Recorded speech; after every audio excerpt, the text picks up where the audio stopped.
Good morning সুপ্রিয় শিক্ষার্থীরা, আশা করি তোমরা ভালো আছো এবং তোমরা তোমাদের পড়াশোনা ঠিকভাবে চালিয়ে যাচ্ছ। প্রিয় শিক্ষার্থীরা, কাজ, শক্তি ও ক্ষমতা এই অধ্যায়ের উপর আজকে আরও একটি ক্লাস নিব।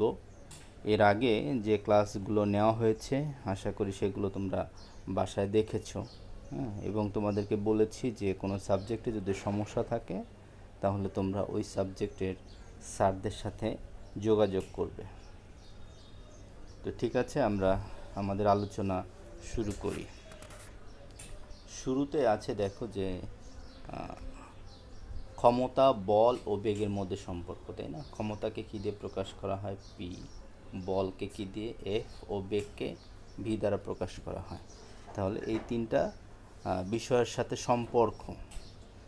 শুরুতে আমরা জানি ক্ষমতা কাকে বলে।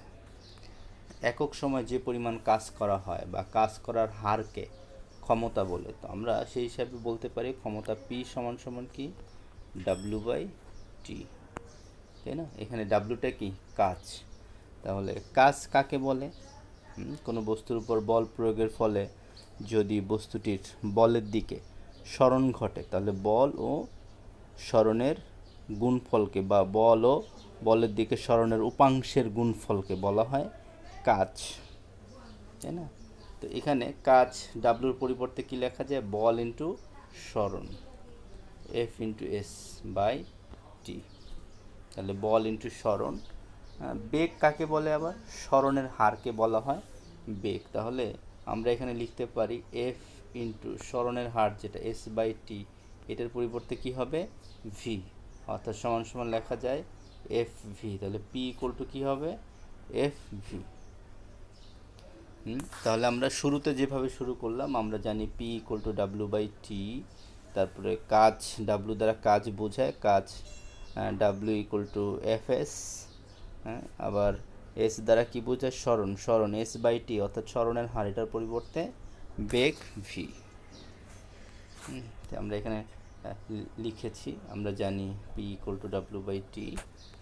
এরপরে হচ্ছে এরপরের স্লাইডে যেটা আছে, বা পি ডাব্লিউ পরিবর্তে কী লিখেছি? F S by T. আবার এস বাই টিটাকে আলাদা করলাম, এটা হলো বেগ। সুতরাং এই সমীকরণ হলো ক্ষমতা, বল ও বেগের মধ্যে সম্পর্ক, অর্থাৎ ক্ষমতা সমান সমান বল ও বেগের গুণফল, এর সমান হলো ক্ষমতা।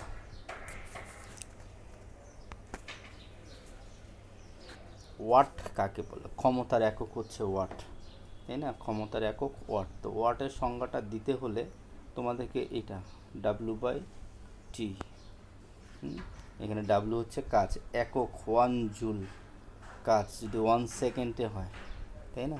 1 জুল কাজ যদি 1 সেকেন্ডে হয় তাহলে যে ক্ষমতা পাবো সেটা হলো 1 ওয়াট। 1 জুল কাজ 1 সেকেন্ডে হলে তাহলে যে ক্ষমতা পাবো সেটা হলো 1 ওয়াট। তাহলে কি ওয়াটের সংজ্ঞাটা কী হবে? 1 সেকেন্ডে যদি 1 জুল পরিমাণ কাজ করা হয়, তাহলে 1 সেকেন্ডে 1 জুল পরিমাণ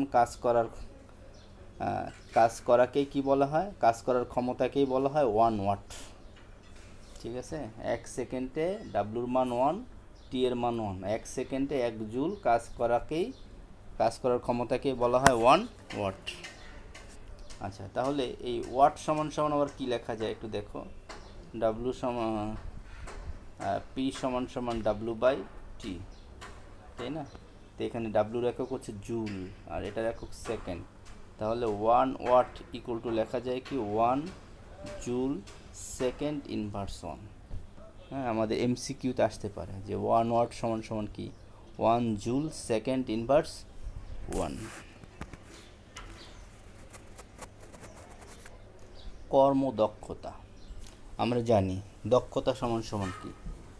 দক্ষতাকে কী দিয়ে প্রকাশ করা? দক্ষতা হলো লভ্য কার্যকর ক্ষমতা ও মোট প্রদত্ত ক্ষমতা, বা লভ্য কার্যকর শক্তি ও মোট প্রদত্ত শক্তি এর অনুপাতকে বলা হয় কর্মদক্ষতা। কর্মদক্ষতাকে ইটা দ্বারা প্রকাশ করা হয়, ইটা।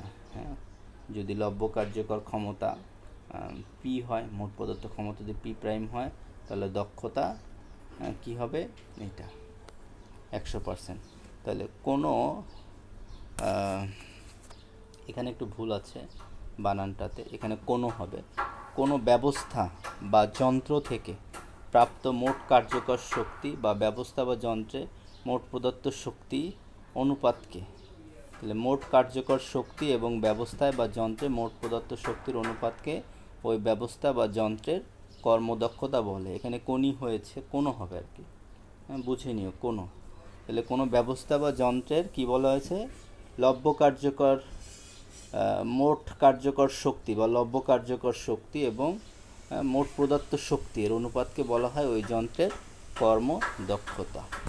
তাহলে এখানে শক্তির পরিবর্তে আমরা ক্ষমতা দিয়েও সংজ্ঞাটি লিখতে পারি, তাই না? তখন কি হবে, কোনো যন্ত্রের প্রাপ্ত মোট কার্যকর শক্তি এবং ওই যন্ত্রে মোট প্রদত্ত শক্তির পরিবর্তে জাস্ট ক্ষমতা দিয়ে দিবে, তাহলেই হয়ে যাবে। আচ্ছা, খুব সুন্দর একটি প্রশ্ন। কোনো ব্যক্তি একটি বিশাল ভবনকে ধাক্কা দিলে কোনো কাজ সম্পাদিত হবে না।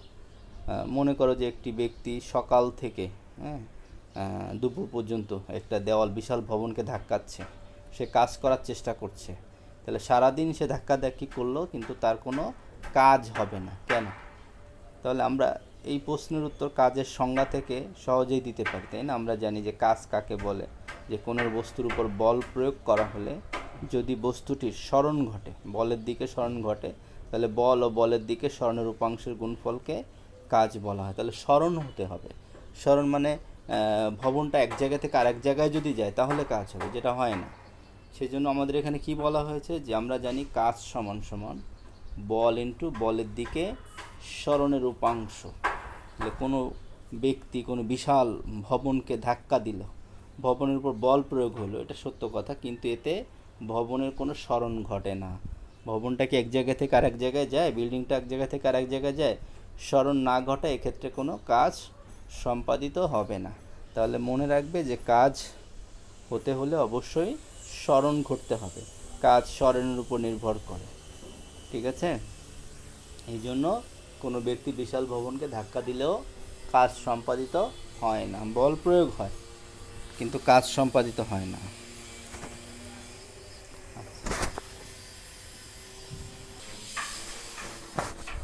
স্প্রিংযুক্ত খেলনা গাড়িকে পিছন দিকে টেনে ছেড়ে দিলে গাড়িটি সামনের দিকে অগ্রসর হয় কেন? এখানে কি বলা হয়েছে, যে স্প্রিংযুক্ত একটি খেলনা গাড়িকে পিছন দিকে টেনে ছেড়ে দিলে গাড়িটি সামনের দিকে অগ্রসর হয় কেন?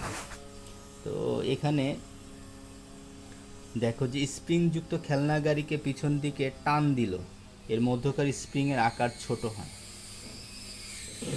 এই আকার পরিবর্তনের জন্য খেলনাটি কাজ করে যা স্থিতিশক্তি রূপে স্প্রিংয়ে সঞ্চিত হয়। টানার পর গাড়িটিকে ছেড়ে দিলে স্প্রিংয়ের প্যাচ খুলে পুনরায় পূর্বের অবস্থায় ফিরে আসে, তাই না? তাহলে এখানে যে ঘটনাটা ঘটে তোমরা বুঝতে পারছো যে পিছন দিকে যদি টান দেওয়া হয় তাহলে মধ্যকার স্প্রিংয়ের আকার ছোট হয় এবং এই আকার পরিবর্তনের জন্য খেলনাটি কাজ করে, যা স্থিতিশক্তিরূপে স্প্রিংয়ে সঞ্চিত হয়। টানার পর যখন গাড়িটিকে ছেড়ে দিলে স্প্রিংয়ের প্যাচ খুলে পুনরায় পূর্বের অবস্থায় ফিরে আসে। স্প্রিংয়ের সাথে খেলনা গাড়ির চাকা লাগানো থাকে, ফলে চাকা ঘুরতে থাকে এবং গাড়িটি সামনের দিকে অগ্রসর হয়। অর্থাৎ স্প্রিংয়ের স্থিতিশক্তির দরুন খেলনা গাড়িকে পিছনে টেনে ছেড়ে দিলে গাড়িটি সামনের দিকে অগ্রসর হয়। অর্থাৎ স্প্রিংকে টেনে যখন ছেড়ে দিব, স্প্রিংয়ের ভিতরে যে স্থিতিশক্তি সঞ্চিত ছিল সেই সঞ্চিত শক্তির কারণে গাড়িটি সামনের দিকে অগ্রসর হয়।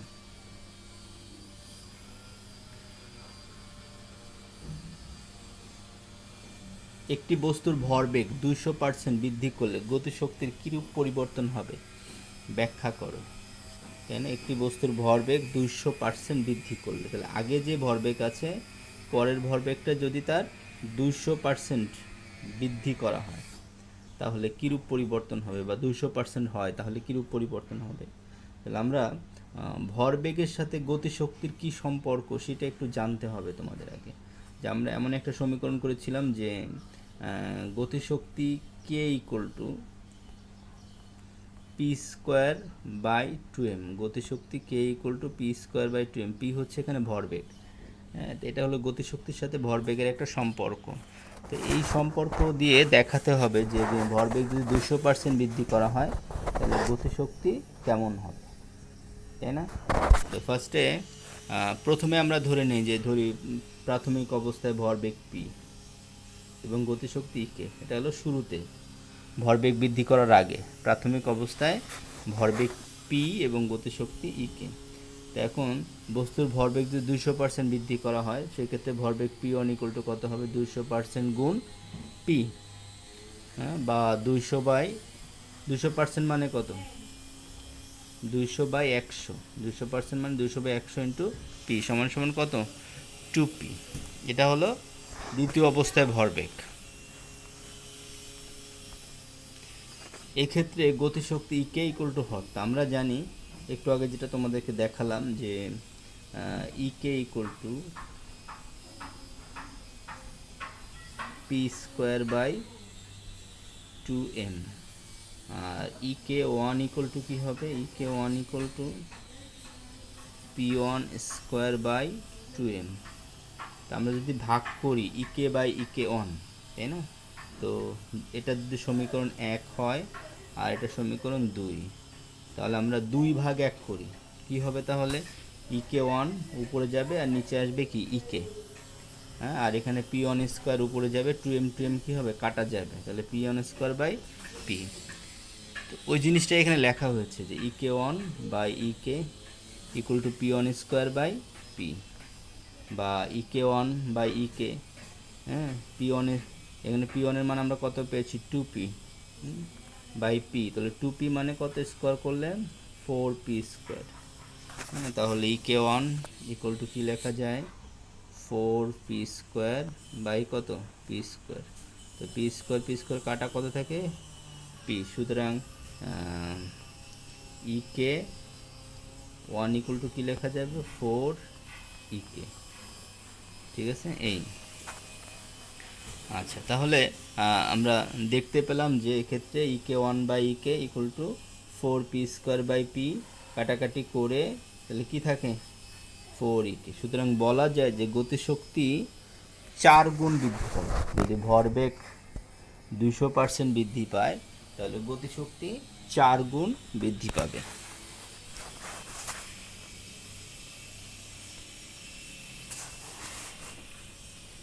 খুবই সুন্দর আরও একটি প্রশ্ন, অনুধাবনমূলক প্রশ্ন। খনির তলদেশ ও ভূপৃষ্ঠের সাপেক্ষে অভিকর্ষ বিভব শক্তির মান ভিন্ন হয় কেন? এজন্য তোমাদেরকে আগে জানতে হবে যে অভিকর্ষ বিভব শক্তিকে কি দিয়ে প্রকাশ করা হয়। আমরা জানি অভিকর্ষ বিভব শক্তি ইপি ইকুয়াল টু কত, এম জি এইচ, তাই না?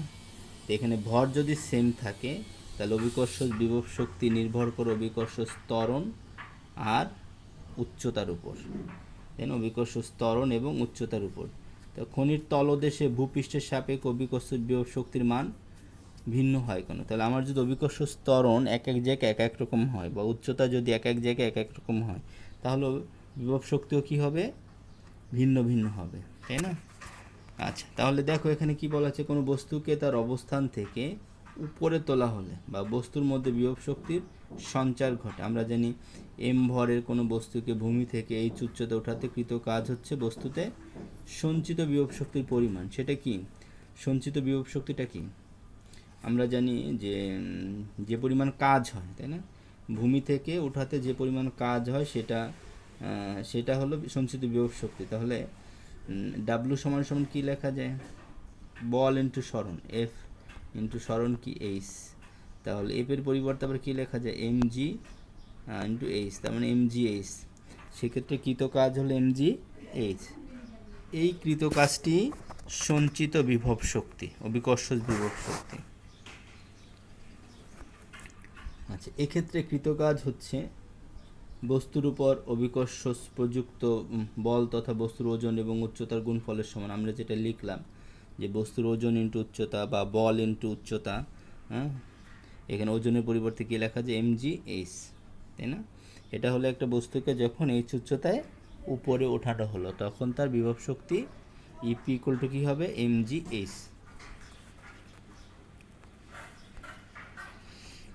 যেহেতু বস্তুর ভর m, অভিকর্ষ ত্বরণ g নির্দিষ্ট, সেহেতু একটি নির্দিষ্ট স্থানে অভিকর্ষ বিভব শক্তির মান শুধুমাত্র এর উচ্চতার উপর নির্ভর করে। যেহেতু আমার স্থান নির্দিষ্ট, তাই খনির তলদেশ ও ভূপৃষ্ঠের সাপেক্ষে কোনো বস্তুর অভিকর্ষ বিভব শক্তির মান ভিন্ন ভিন্ন হয়, কারণ এই দুই অবস্থানের জন্য বস্তুর উচ্চতা h এর তারতম্য ঘটে। তার মানে যদি আমি সেম জায়গায় নেই তাহলে অভিকর্ষ বিভব শক্তি, অভিকর্ষ ত্বরণ একই থাকবে, সেক্ষেত্রে উচ্চতার ভিন্নতার কারণে ভিন্ন ভিন্ন স্থানে অভিকর্ষ বিভব শক্তির মান ভিন্ন হয়। তাহলে আমার শুরুতে যে প্রশ্নটি ছিল যে অভিকর্ষ বিভব শক্তির মান ভিন্ন হয় কেন, তাই না, তার এটা কি হবে যে খনির তলদেশ ও ভূপৃষ্ঠের সাপেক্ষে অভিকর্ষ বিভব শক্তির মান ভিন্ন হয় কেন। তাহলে আমার সংক্ষিপ্ত আকারে যদি আমি উত্তরটি দেই তাহলে কি হবে, যেহেতু স্থানের কোনো তারতম্য ঘটে না, সেহেতু অভিকর্ষ ত্বরণের মান একই থাকবে, আর উচ্চতার কিছুটা পরিবর্তন ঘটে, তাই উচ্চতার ভিন্নতার জন্য অভিকর্ষ বিভব শক্তিও ভিন্ন ভিন্ন হয়। আচ্ছা, তো সুপ্রিয় শিক্ষার্থী বন্ধুরা, আমাদের আজকের আলোচনা এই পর্যন্তই থাকবে। তোমরা আজকে যে আলোচনা করলাম এগুলো বাসায় ভালোভাবে পড়বে এবং মনে রাখবে যে আমরা যা কিছুই আলোচনা করি না কেন, আমরা যদি এগুলো বাসায় ভালোভাবে না পড়ি তাহলে কিন্তু আমরা এগুলো কিছুই বুঝবো না, তাই না। আমাদের ফিজিক্স বোঝার একমাত্র উপায় হলো যে আমাদের বাসায় ভালোভাবে প্র্যাকটিস করতে হবে। তোমরা বিজ্ঞান বিভাগের ছাত্রছাত্রীরা তোমাদের সময়কে নষ্ট করলে হবে না, তার সময়ের কাজ সময় করতে হবে, সময়কে কাজে লাগাতে হবে। যে যত বেশি জীবনে সময়কে কাজে লাগাতে পারে তারাই জীবনে তত বড় হয়। তাই তোমাদের সময়ের মূল্য বুঝতে হবে, কোনো কাজকে ফেলে রাখা যাবে না। তোমাদের যে সাবজেক্টগুলো আছে প্রত্যেকটি সাবজেক্টের ক্লাস করবে। অনলাইনে ক্লাস করতে গেলে কিছু সমস্যা হয়, যে সমস্যাগুলো অর্থাৎ তোমাদের বিভিন্ন প্রশ্ন থাকে, যে প্রশ্নগুলো তোমরা আমাদেরকে হয়তো সরাসরি তখন করতে পারো না, বা অনেকে পরবর্তীতে ফোনের মাধ্যমেও করো না। তো সেই জন্যে কিছু তো প্রতিকূলতা আছে, এর মধ্য দিয়ে আমাদের চলতে হবে। এরপরে যখন কলেজ খুলবে, যখন সামনাসামনি ক্লাস নিব, তখন তোমাদের সব প্রশ্নের উত্তর আমরা দিয়ে দিব। তো প্রিয় শিক্ষার্থীরা, তোমরা তোমাদের পড়াশোনা ঠিকভাবে চালিয়ে যাও। আর আমরা যে হোমওয়ার্কগুলো দিচ্ছি বাসায়, সেই হোমওয়ার্কগুলো ভালোভাবে করবে, প্রত্যেকটি সাবজেক্টের হোমওয়ার্ক করবে, তাই না। এই কাজগুলো যদি টাইমলি করতে পারো তাহলে দেখবা যে তোমাদের অনেক পড়া হয়ে গেছে। ঠিক আছে, সবাই ভালো থাকো।